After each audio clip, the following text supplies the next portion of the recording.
Oi, meus amores, tudo bem? E aí, vocês estão animados para mais uma aula? Eu tô bem animada.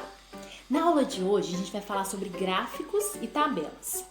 Os gráficos e as tabelas, eles servem para a gente organizar informações que a gente tem. Por exemplo, se na sala de aula eu fizesse uma votação para saber as brincadeiras preferidas do segundo ano, aí poderia ter lá amarelinha, 4 votos. Brincar de boneca, 5 votos. Futebol, 10 votos. Com essas informações, eu poderia organizar um gráfico e uma tabela. Organizar ali as informações para eu ver, por exemplo, qual brincadeira teve mais votos, qual a brincadeira preferida do segundo ano, qual brincadeira teve menos votos. Entenderam? Então hoje a gente vai ver o gráfico sobre a história do leão e do ratinho. Lembra que o leão e o ratinho eles ficaram amigos? Um ajudou o outro e eles ficaram amigos. E aí, na atividade de hoje, eles saíram para passear e fazer um lanchinho. E aqui, olha, a gente tem o gráfico das comidas que eles comeram. Observe aí comigo. Cada quadradinho desse colorido é uma quantidade do que eles comeram. Então aqui eu tenho a numeração e aqui eu tenho o tipo de comida que eles comeram. Quantas maçãs eles comeram? Quantos queijos? Quantas peras? Quantos bifes? Aí a gente vai analisar as informações que tem no gráfico e responder as questões, tá bom? As questões 1 e 2 tá perguntando o que eles comeram mais e o que eles comeram menos. Aí você vai olhar lá no gráfico, vai ver o que teve mais quadradinhos coloridos e o que teve menos quadradinhos coloridos. E vai colocar a resposta no caderno, tá bom? Na número 3, está falando o que cada um deles comeu. Está falando que o leão ele comeu as maçãs e os bifes. E o ratinho comeu as peras e os queijos. E aí tá pedindo aí, tá perguntando o que o leão comeu, qual a quantidade de alimentos que o leão comeu.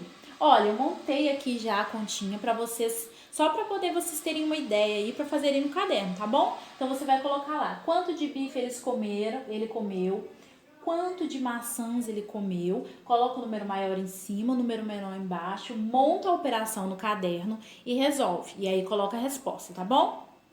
Número 4. Quantas dúzias de alimentos o leão comeu? Isso daqui, essa quantidade aqui vai dar quantas dúzias? Número 5.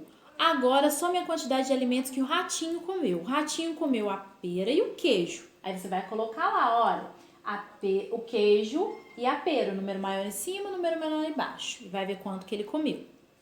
Número 6. Qual animal você acha que comeu mais? Você vai ver o resultado, olha, do leão e do ratinho. Quem comeu mais? Qual o número é maior? Aí você vai colocar. Número 7. Quanto ele comeu a mais que o outro? Lembra que quando eu tenho essa pergunta aí, quanto a mais, eu vou fazer uma operação de subtração? Então você vai lá e vai fazer a operação, olha, de subtração. Quanto o leão comeu, quanto o ratinho comeu, qual o resultado? O número maior sempre fica em cima, tá bom? E a número 8, qual o total de alimentos o leão e o ratinho comeram juntos? Se tá perguntando juntos, eu vou juntar. Eu tenho que somar quanto eles comeram. Então, vou lá colocar o do leão, o do ratinho, vou somar e colocar a resposta. E a número 9, que é a última, tá pedindo para organizar todas essas informações numa tabela. Na tabela, tá pedindo também para a gente colocar a posição. Lembra o que a gente usa para colocar a posição? Os números ordinais, muito bem. Então eu já fiz o primeiro aí, olha, já coloquei o exemplo, coloquei em primeiro lugar o que teve mais, olha, o que teve mais? Foi o bife, não foi? Então ele ficou em primeiro lugar. Eu coloquei lá o primeiro lugar, a posição dele, o nome do alimento, que é o bife, e a quantidade que teve. Quantos quadradinhos eu tenho colorido? E aí vocês vão fazer isso com todos os alimentos que estão aí no gráfico, certo? Mamão com açúcar, não é? Facinho. Então tá bom. Então, ó, um beijo, até a próxima aula, hein?